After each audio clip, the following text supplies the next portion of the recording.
ரசூலுல்லாஹ் ஸல்லல்லாஹு அலைஹி வஸல்லம் அவர்களுடைய வாக்குறுதியை நிறைவேற்றினார்கள். அதற்கு பிறகு ஜுர்ஜுர்ஜான், அஜர்பைஜான், குராசான், மக்ரான் நமக்கு முக்கியமான பகுதி. உமருடைய ஆட்சி காலத்தில் ஹக்கம் இப்னு அம்ர் என்ற தோழரால் அந்த பகுதியில் முஸ்லிம் படை நுழைகிறது. அங்கு இருக்கக்கூடிய சில அரசர்களோடு போராடி கொஞ்சம் உள்ள போறாங்க இந்தியாவுக்குள்ள. ஆனா முடியல. உமர் அவர்களுக்கு கடிதம் எழுதுறாங்க. அந்த கடிதத்தை சுமந்து கொண்டு ஒரு தோழர் செல்கிறார்.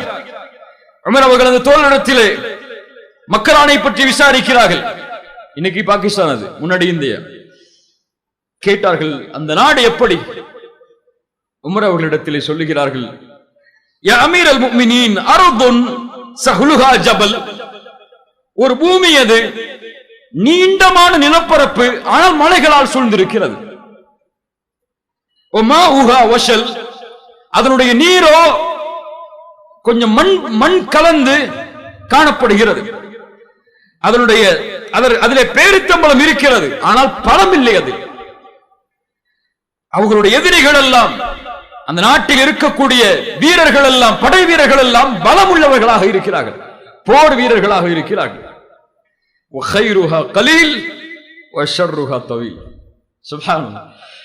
நலவு குறைவுதான் எமக்கு முன்னால் இருக்கக்கூடிய தீமை அதிகம்.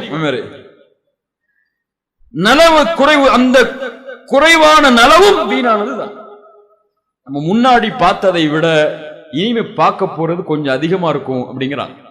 உமர் அவர்கள் சொன்னார்கள், படையை திருப்பிடுங்கன்னு சொல்லி. உமர் அவர்களுடைய காலத்தில் படை திரும்பி, உஸ்மான் அவர்கள் மறுபடியும் முயற்சி செய்யறாங்க. அப்பவும் திரும்பி முஆவியா ரலியல்லாஹு அன்ஹு அவங்க ஆட்சி காலத்துல தான் இந்தியால முஸ்லிம்கள் உள்ள வர்றாங்க. முகலாயர்களுடைய ஆட்சியுடைய அந்த ஆரம்ப காலங்கள். உமர் அவர்கள் சஅத் இப்னு அபி வக்காஸ், மதாயினுடைய கோட்டைகளை கைப்பற்றிய சஅத் இப்னு அபி வக்காஸிற்கு ஒரு கடிதம் எழுதுகிறார். ரொம்ப முக்கியமான கடிதம், அது மிக நீண்ட கடிதம், அது சொல்ல முடியாது. ஆனால் இத்துணை முஸ்லிம்களுடைய வெற்றிக்கு உமர் அவர்கள் சொன்ன காரணம் அந்த கடிதத்தில் இருந்தது. சஅத் இப்னு அபி வக்காஸே, உங்களுடைய இந்த வெற்றிக்கு காரணம் உங்களுடைய படையோ உங்களுடைய அந்த ஆயுதங்களோ கிடையாது. அல்லாஹ்வை நீங்கள் அஞ்சிய முறை, அல்லாஹ் உங்களுக்கு செய்த உதவி அது. சஅத் இப்னு அபி வக்காஸே, எதிரிகளை விட நீங்கள் பயப்பட வேண்டிய ஒன்று உங்களுடைய பாவங்கள். உங்களுடைய பாவங்கள். எதிரிகள் உங்களை அழிப்பதற்கு முன்னால் உங்களுடைய பாவங்கள் உங்களை அழித்துவிடும். நம்ம எல்லாம் தெரிஞ்சுக்க வேண்டிய ஒன்று. நமக்கு எதிராக யாரும் சூழ்ச்சி செய்ய வேணாம், நம்மளை அழிக்கணும்னு யாரும் முயற்சி செய்ய வேணாம். காலில் ஃபஜ்ர் துள்ளாம தூங்குங்க, போதும், நம்மளே அழிஞ்சிரும். உண்மையே சொல்றேன், ஃபஜ்ர் துள்ளாம தூங்குங்க, சினிமா பாருங்க, நாடகம் பாருங்க, இந்த உலக ஆசையில் அப்படி மூழ்கிடுவோம். ஃபேஸ்புக், வாட்ஸ்அப் இது போன்ற இணையதளங்கள்ல ஒரு அளவே இல்லாம ஹராம செய்வோம். அசிங்கமான படங்களை, இந்த மாதிரி காட்சிகளை பார்த்து ரசிப்போம். யாரும் நம்மளை அழிக்க வேணாம். அல்லாஹ் அக்பர். ظهر الفساد في البر والبحر بما كسبت ايدي الناس. குழப்பங்கள் கடலிலும் நிலத்திலும் பரவும் எம்முடைய கரங்கள் சம்பாதித்த பாவங்களால். சுப்ஹானல்லாஹ். وما أصابكم من مصيبة فبما كسبت أيديكم. ஒரு சோதனை உங்களுக்கு ஏற்படுகிறது என்றால் உங்களுடைய கரத்தால். அல்லாஹ் அக்பர். ஜிஹாதை பற்றி பேசக்கூடியவர்கள், ஹிலாஃபாவை பற்றி பேசக்கூடியவர்கள், இன்னைக்கு சமூகத்தில் அதிகமாயிருச்சு இந்த குழப்பம். இன்னைக்கு ஷேக் முஃப்தி உமர் ஷரீஃப் அவர்களுடைய உரை IRGCல ISIS பத்தி இருக்கு. அந்த உரை நடக்குதுன்னு தெரியாது நமக்கு, இல்ல இந்த உரை நடத்திருக்க மாட்டோம். சரியா? இன்ஷா அல்லாஹ் அந்த உரை எல்லாரும் கேளுங்க. போனதுக்கு பிறகு யூடியூப்கள்ல கண்டிப்பா எமக்கு பலன் அளிக்கும். தாயிஷுடைய பிரச்சனைகள், ISIS உடைய சோதனைகள் இன்னைக்கு சமூகத்தை ஒரு ஆட்டி படைக்கிறது.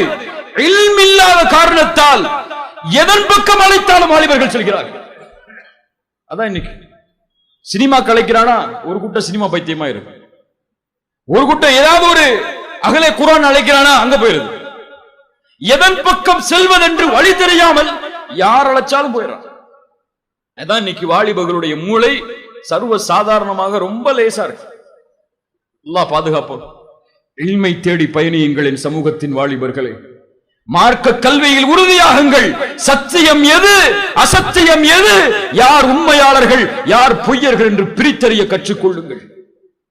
கொள்கை உங்களிடத்திலே வந்துவிட்டால், இந்த இல்மு வந்துவிட்டால் யாருமே வழிகெடுக்க முடியாது. பாவங்களை குறையுங்கள் உங்களுடைய வாழ்வில். சமூகத்தின் முன்னேற்றத்திற்காக நீங்கள் உழைக்க வேண்டும் என்று நீங்கள் எண்ணினால் நீங்கள் செய்ய வேண்டியது உங்களுடைய தியாகத்தில் பாவங்கள். தியாகம் செய்ய உங்களுடைய தியாகம் இன்னைக்கு முஸ்லிம் சமூகம் படக்கூடிய இன்னல்களுக்கு ஒரு வழியை ஏற்படுத்தி கொடுக்கும். வெளியேறுவதற்கு எனக்கு என்ன ஆச்சரியம்னா, எனக்கு மட்டும் இல்ல, ஏதோ ஒரு கடைசியா ஏதோ ஒரு கோபம்னு வச்சுக்கோங்க. எனக்கு முன்னாடி கோபப்படக்கூடிய பலர் இந்த சமூகத்தில் இருக்கிறாங்க.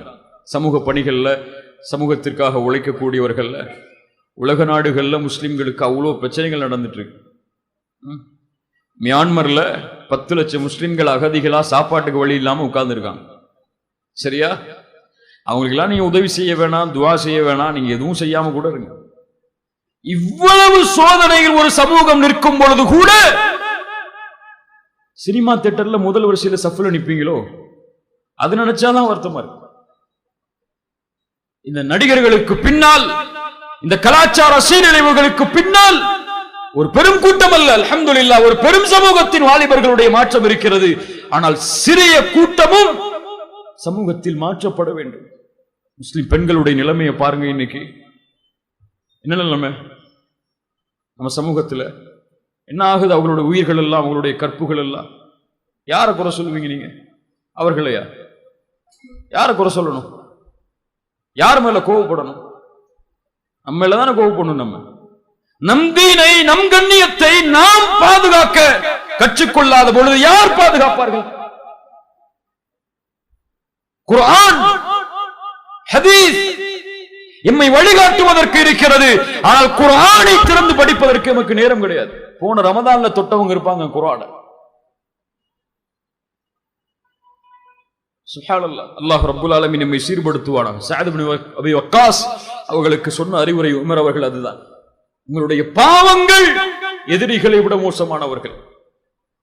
நீங்கள் பாவங்களில் இருந்து சீர்திருந்தி வந்தால் அல்லாஹ் உங்களை பாதுகாப்பான். இப்படி உமர் அவர்களுடைய ஆட்சி எந்த மிக நீண்ட 10 ஆண்டு ஆட்சி காலம், அதெல்லாம் முழுமையா சொல்ல முடியாது. எல்லா நாடுகளிலும் உங்களுடைய ஆட்சி பரவுச்சு. 10 ஆண்டுகள் நிம்மதியோடு முஸ்லிம் சமூகம் வசிக்கப்பட்ட நாட்கள். நிறைய அறிவிப்புகள் இருக்கு. உமர் அவர்களுடைய வரலாறு எடுத்தாலே 10 நாள் பேசலாம். அவ்வளவு பெரிய வரலாறு அவர்களுடைய வரலாறு. ஆட்சி காலம் மட்டுமே. சுருக்கமாக அவருடைய ஆட்சியில் நடந்த விஷயங்கள் இது.